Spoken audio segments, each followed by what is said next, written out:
All right, so now after Moscow, still in 1981, we moved to US. Yeah, this is the third American California. championship in US Open, yes. And it was also very important because it was a very good chance to try to defend the title, the US champion title. For the third time would be really a sensation if I could win the third time in a row. Yes, in a row, yes. So, and this one, the game that we analyze now and the next against Gurevich are the decisive games and will be therefore very important for the whole tournament. I mean, the final result, you see. So first of all, I had to try to win this one. Against Daniel Shapiro. Against Shapiro, he was an international master from United States. He was very well prepared theoretically. And therefore, it was very important because in a way, I had to play against myself here, the hedgehog. We play a hedgehog position. And I played a lot with black against very strong players. This kind of line. He played your lines. He played more or less my line, not my line, but a very popular line in that time. By this very strong level like this. And it's not clear how you can break the defense from black. It's very difficult. Black has a normal position. He has to wait a little bit, but you have to try to win with white, you see, and the edge is clear but small, in all kind of position. Okay, so bishop e2, e6, castle, bishop e7, bishop e3. Well, up to now everything is very clear, castle, and now I played this move, queen e1, and afterwards queen f2. It tries to win a tempo for white, and this move was introduced by the strong American grandmaster Seirawan. He played this idea first, queen e1 and queen d2. Normally, white plays automatically, queen d2, rook d1, rook c1. This is the idea from this opening, Queen e1 and queen f2 is a small novelty in that time, you see. Okay, rook c8, rook c1, queen c7, b4. Okay, a little bit of space. White is a little bit better because it has more space, you see. Realized already the first idea, moving very quickly, b4.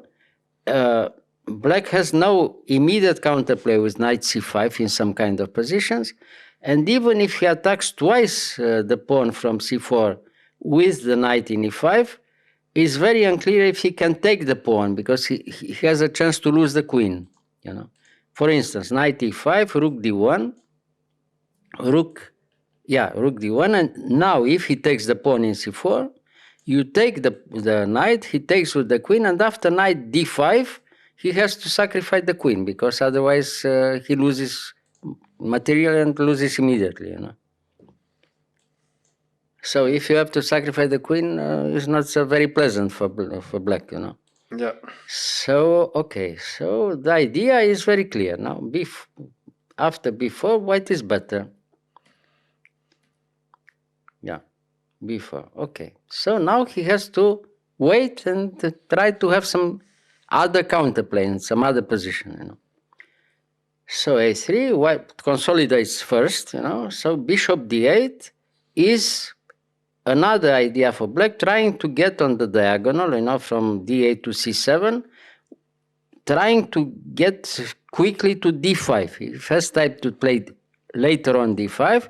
He's attacking the pawn from h2 and has a good counterplay, But you don't allow it, White is better and you don't allow this counterplay. Okay, so rook d1, bishop c7, and now g3. Okay, g3 is a good move, but you play in this kind of position g3 when you are really forced to play g3, because otherwise white doesn't like too much to play g3. It's better not to play. I mean, the pawn from g2 is better there. But here is okay. g3 is all right. It's a good possibility. But you prepare again the next line, winning a little bit more space each time, a little bit more space, and finally you can, have the decisive breakthrough, you'll see. So knight b3, okay. bishop 8, he has to wait again, you know. So now You attack the knight here? I attack the knight, yes. He has to move the knight in d7. He waits also, you know. And f4, okay, more space again. You see. Move Knight by move. d6, move by move. Well, a little bit, you know. So now we move back here, bishop e3, because in some kind of position, maybe he could play e5. And the pawn structure is already, you know, not so clear. We don't want to give him the possibility. We move back the bishop. Now, after e5, he's probably positionally lost already after f5. e5 is a very big mistake, you know. e3 is a very good move because now white waits and he doesn't give the possibility to play e5, you know. After e5, f5, white is probably almost winning strategically because has control on d5. The bishop from c7 is very weak and has no counterplay at all, you know. Of course, e5 is very big mistake, you know. Okay, but now it's clear that white is much better here, you know. And after knight f6, knight d2, of course, he was threatening the pawn from e4. You have to be careful. Knight d2. Yes. And he waits again by playing knight d7. And okay, knight d7, rook b1. Now it's very clear. We move the rook from c1 to b1, and we're threatening to play c5.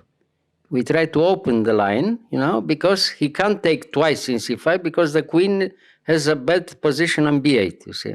Yes, So therefore, white is much better, you see. Knight e7, and now, right now, c5. We had the possibility to play first c5.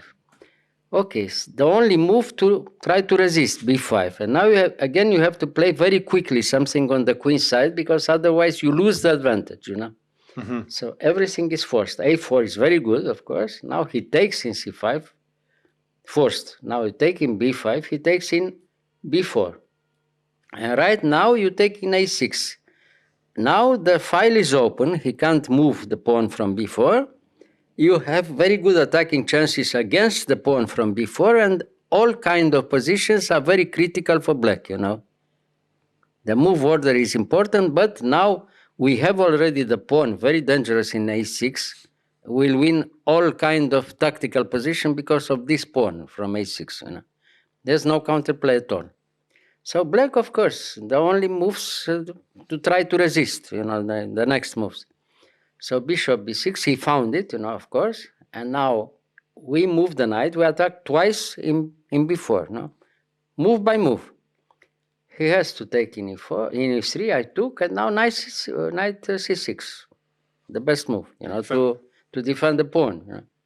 So now c4 again, move by move. We attack the knight. What can he do? You attack the knight? Yeah, the rook from d1 wants to take the knight from d7. Yeah, true. Yeah. So he has to move the knight or play rook c7. Okay, too. But if he plays rook c7, now in the next moves we try to attack 3 times the pawn from b4. So we have time to put the rook b2, you know, and the idea was to play immediately the other rook in b1 or take first in b4 and then play rook b1. And white wins in all kind of positions. You know? e5 is the only counterplay. But after e5, unfortunately for black, we can take immediately. Now we give him the move because if he takes in e5, he's immediately lost very quickly. We take in e5, he takes back with the knight, and the pawn from b4 is lost. Now we take in e5, he takes, and is enough to take the pawn, and it's finished. No, it's not necessary. We take immediately the pawn with the rook or with the knight in b4. Okay, and this is clearly winning for white, you know. Yeah. Everything is under control, and pawn from a6 wins everything, you know. So now rook e8, the only move, and now, okay, knight takes, of course, and rook b1. Now it's clear. It's no counterplay at all. Black is lost in every position, no?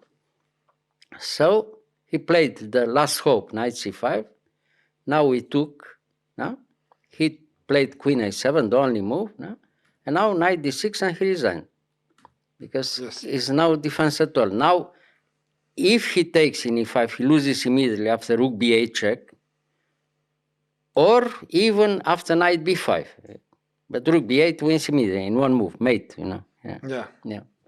And if he doesn't take him in e5, the threat is here at least knight b5 and wins the exchange and the game, you see. He moves the rook and knight b5 and loses material, you know. Terrible position. Yeah. Okay. Very good game and very important theoretically again, you know. White could demonstrate how you can play for win in such kind of position, you know. A little bit more space, a little bit of patience, and finally, you know, you Save have the your break. your advantage, you know. Yeah. It's not so easy, but it's enough. By this level, it's enough, you know. Nice. Thank you, Mr. Gheorghiu. You're